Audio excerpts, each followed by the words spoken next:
All right, folks, time to look at the damage, because I've actually been running a little experiment with my YouTube channel the last 2, maybe almost 3 weeks, where I did not look at my YouTube dashboard at all, or comments. And I'm so sorry about that. But yeah, in the past, a lot of my social media efforts died as soon as I got some feedback.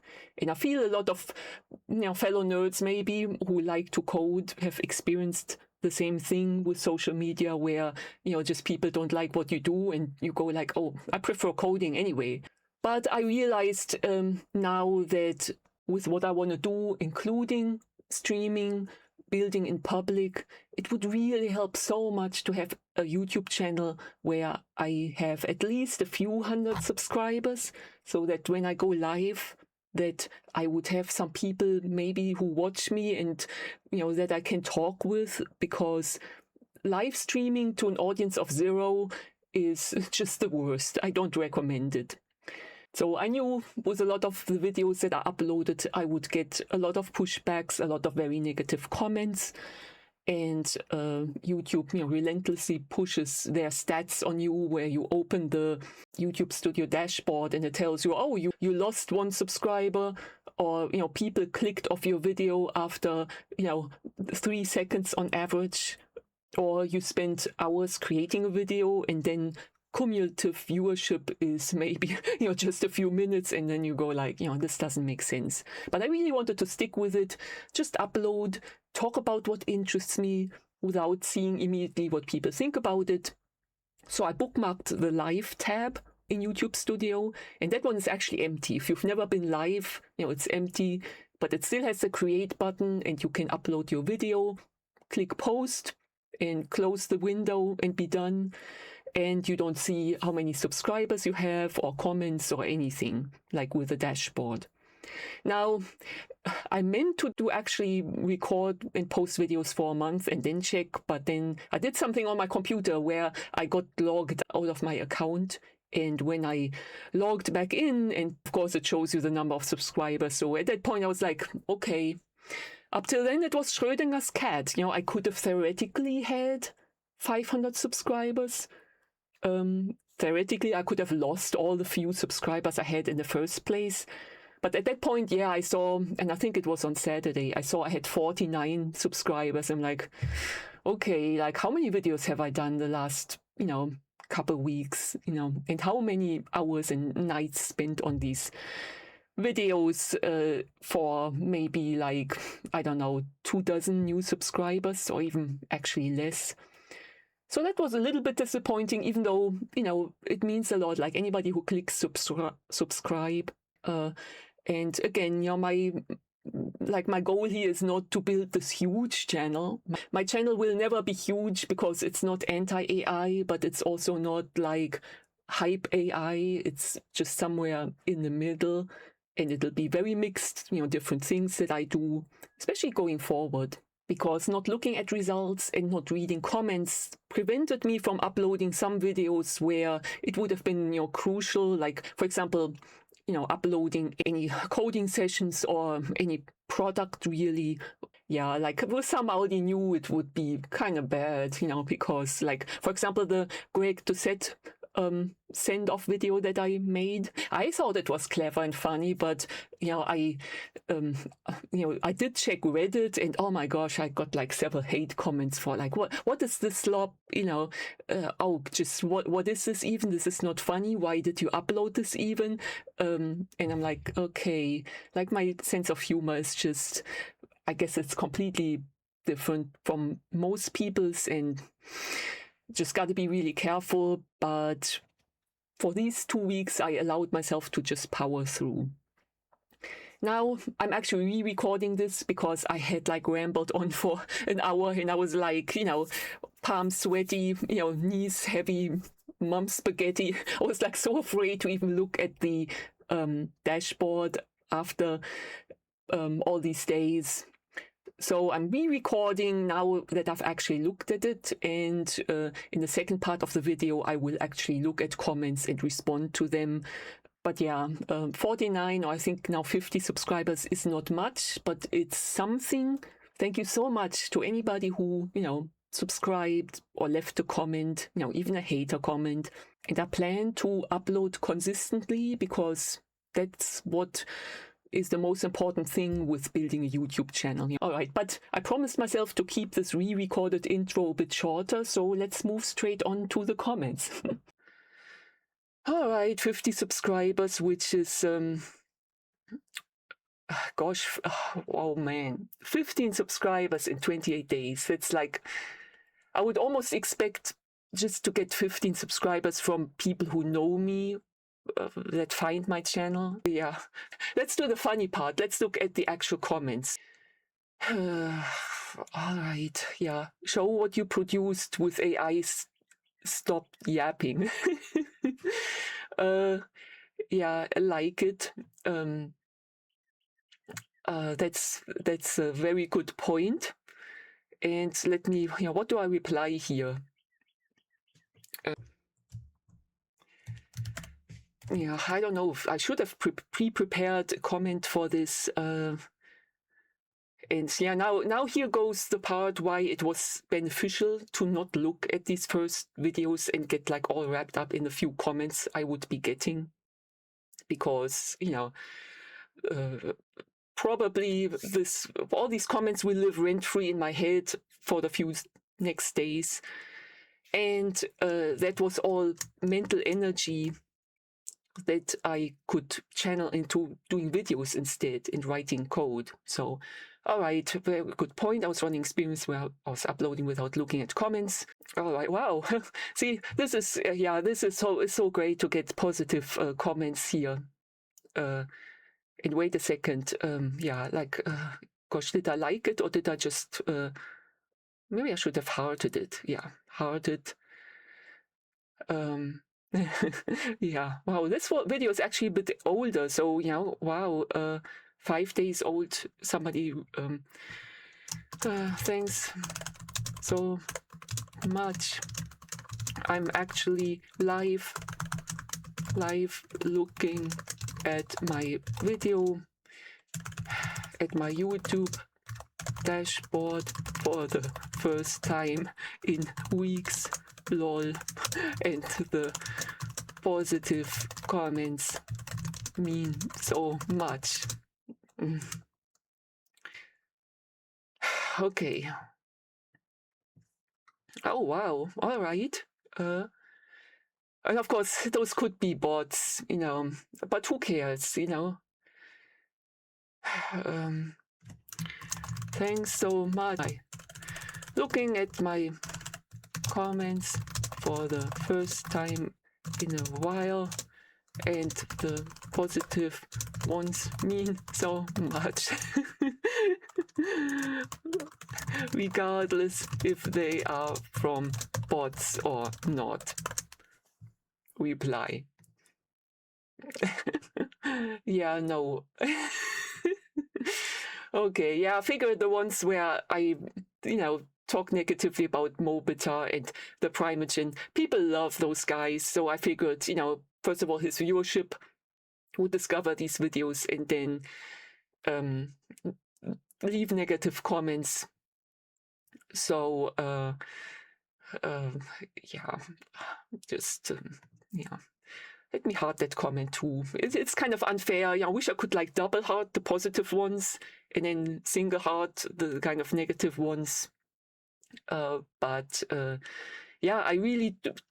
And actually, it's like a few days after I uploaded that video, Mobita actually created a video where he talked about Fable and said that he was genuinely impressed by what it was doing. And oh my gosh, I felt so bad for him because he actually fell more in line with what I believe. And then he got so many negative comments, so many people saying they're unsubscribing, so many, oh, the industry got to him. And I felt so bad for him. And then I even felt kind of bad about my video where I kind of used his hairstyle and put it on Greg the Set because, clearly he's like authentic in a way where, semi-authentic, where to some degree he was making the videos that his viewers wanted him to make, but he could only go so far. And then when he was really impressed by AI, the technical person in him had to talk about that, even though he knew it would be unpopular. And I actually respect the guy. I think he's pretty cool. So I respect him more than the Primeagen. And maybe just because the Primeagen has been around longer, and for the longest time, he has been recommending coding as a career. And I feel, just even with this huge viewership, he has a responsibility. People who are even just in college and wondering, okay, what should I change my major maybe? In computer science, if you're a total nerd, that's a good degree, because you'll enjoy what you're doing. But there's a lot of people who chose it for the money, and they were struggling. And a $100 subscription at that point will still be the equivalent, roughly, of two. Let's be conservative here. 2 to 4 human assistants to help with products. Lol, what are you coding, madame? It's just so simple.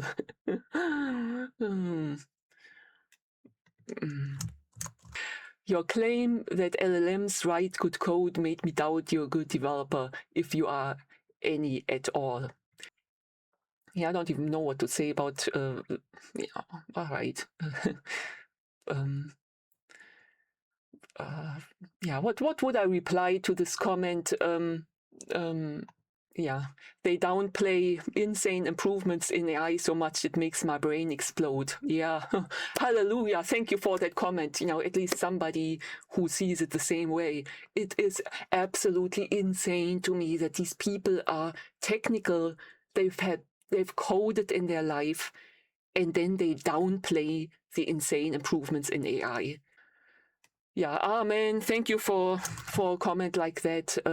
And even just that it has like a little typo tells me it's not maybe a bot reply. So it is awesome. I also like AI to some extent, but he really has a point. Anyway, I hope the plans get more access and more tokens, and they will for the next months. Who knows after 2027? I am always like living now thinking it could end any month now, even though now that the IPOs get pushed out, I have real hope that they can't jack up the prices a lot now for considerable more time. It is like you have a genie and you're pimping out wishes to everyone. Yeah, so this is like that false dichotomy where people say, well, if AI can code, why does it not replace all coders right now?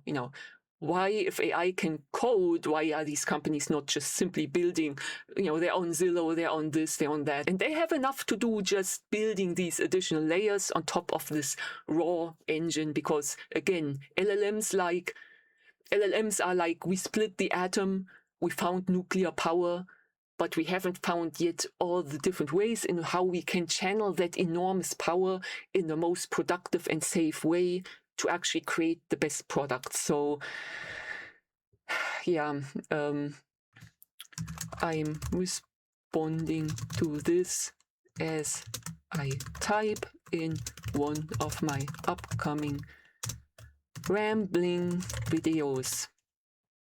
This is such a bad take, looking at a lot of your videos, and I'm just very concerned with your ideas around AI coding. No, AI isn't replacing juniors or mid-level. That's just insane. The reason we know this is because Codex, again, if we always go like, okay, Codex and Opus have been here for a while, but there still is junior and mid-level jobs. Yeah, copium, just saying, well, Ed isn't a coder, so how would he know? Is also just crazy bias. Like, this video is very, very wrong on so many levels. This is not how corporations work, that as soon as somebody could be replaced, that is going to happen. And AI coding hasn't been this good for very long. All right. I hope he's right. What we have right now is unhealthy mediocrity, laziness, and stupidity. It should have been used for science, no, not for what they're doing with it now. And yeah, you know what? Actually, how AI is being used, it bothers me, given that, we have limited resources right now. Drinking the rest of my coffee. There's only so much. I might have to wrap this up here pretty soon, but let me get through a few more comments. I write code and the takes in this video are trash. AI is helpful innovation, but not at the current or future price, and definitely not at the societal cost. Yeah, I'm going to make a video about that pretty soon, because people don't see the societal cost of what it currently takes for, like, let's say, white-collar workers to drive to work, code, and drive back home. It's almost like we only see AI as this add-on, where suddenly we see all our current used resources as a society, and then we feel AI comes on top of that, adding more electricity, more water, more waste. But I'm already rambling here. Okay, all right.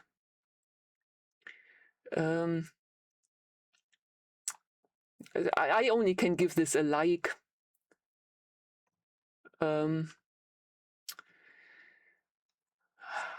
Okay, gosh, I'm sorry, but the way you state this is transformative technology as if it's self-evident is very erroneous. For the moment, no effective productivity gain has been demonstrated. Again, I talked about this just then. What I mean by this is that LLMs might make you faster at building an app, for instance, if your level of competence is quite low. I don't know, why do very experienced programmers still pretend that writing code never took them any time? I would just sit down and the code would be there. No, geez, be real. But it actually helps you build an app for which there's demand. As per GDP numbers, the answer seems to be no. Well, first of all, GDP numbers are like bullshit, because like I just talked about, if that Tom Cruise scene costs, in the old-fashioned technology and with stuntmen, takes like several millions to film, and then now well, I guess he does mean if GDP numbers would be going down, maybe if LLM coding could replace coders. And gosh, I'll make more videos about, just all that kind of stuff. I would say that it makes me faster at my part of my workflow that were not the bottleneck. Well, first of all, coding always was a bottleneck. It was super time consuming. But being able to produce an app that nobody wants 10 times faster. Yeah, here's again the problem that most corporations that have yet to implement AI, that make real products, are really careful about implementing AI. LLM coding has only been good for a few months. It takes time to work that way through the system. That's why I say, theoretically, a lot could be happening right now, but it'll take longer to play out. Like Ed says in many other videos, AI is making people that know a tiny bit more efficient, and people that don't know what they're doing very dangerous. I see it in the video game industry every day. The amount of bugs it creates is just overwhelming. Well, the sad thing about the video game industry is the last few years, it was not a meritocracy. Yeah, and their incompetence will be 10x'd by AI. That's not AI's fault. That's the company's fault by hiring useless people. That's why I'm saying, you had that in the game industry, you had that all over America too, just because there were a lot of people who could bullshit their way through an interview, but they were not good at coding. They had no interest in coding, Yeah, shadow IT, yeah, with Excel macros, yeah. AI can create shadow IT force on steroids and ruin companies that way. And gosh, so many video ideas just from reading the comments here. So I'm so glad that going forward I can read comments. It's going to be so cool. Honestly, I love AI. Wouldn't write a single line of code without it. Thanks for making this video. I also noticed quite the unhealthy development with some dev influencers. I think they feel more and more powerless because AI is so good at coding now, so they all get pissed, yeah. And yeah, it was a great ride for a while when you taught coding. In fact, it's kind of silly or fun almost how I always regretted that I didn't do Stack Overflow much, that I didn't start a Substack, that I didn't start a teaching channel on YouTube. And now suddenly looking back, it's so thank God I didn't start a teaching how to code blog in 2023. What a waste of time that would have been. That would have been only used to train AIs. Okay, the truth might be in the middle, but ED makes valid points. Yeah, the truth is always a bit in the middle. And yeah, my videos, sometimes I had to just take the stance a bit more, just because you can't be wishy-washy on YouTube. Yeah, people love Ed Zitron's video. It's a lot of cope. He makes half truths sound like facts is the most dangerous thing. I would almost like best if he was just like this Justice Rabbit anti-AI guy who makes a fool out of himself by taking sometimes like completely absurd positions. But he's speaking to enough developers where he can say like, AI coding can do some stuff, but then there's these things that throw wrenches into stuff. When AI, when smartly integrated, can do like 95% of the routine problems. So anything from customer service jobs to anything where you look at stuff, type stuff, react to stuff, summarize stuff. All right, so okay. Now I wonder, should I wrap this up here and then maybe do a separate video, even just for the sake of my computer in case this stream crashes? Yeah. I already can see that some people are making some points here where if you look long term, if we get massive unemployment, what would that mean? What would that mean when people start actively sabotaging? Which is why I moved off thinking that robots will be replacing people, like for example, at McDonald's or other places. Just imagine if anti-AI movement really takes off, if it really starts taking droves of jobs. Just think of what people already do now to some of those delivery robots. All right, so and I already feel like I'm getting really tired of talking. So, geez, I'll probably go through this like on my own time. So, 50 subscribers is not a ton for the many hours of effort and working through nights often, to get these videos out. But it's an encouraging start in some ways. So, all right, and if you watch this to the end, a bit weird, but yeah, look forward to my next videos. I'm going to wrap it up here and see you soon. Bye.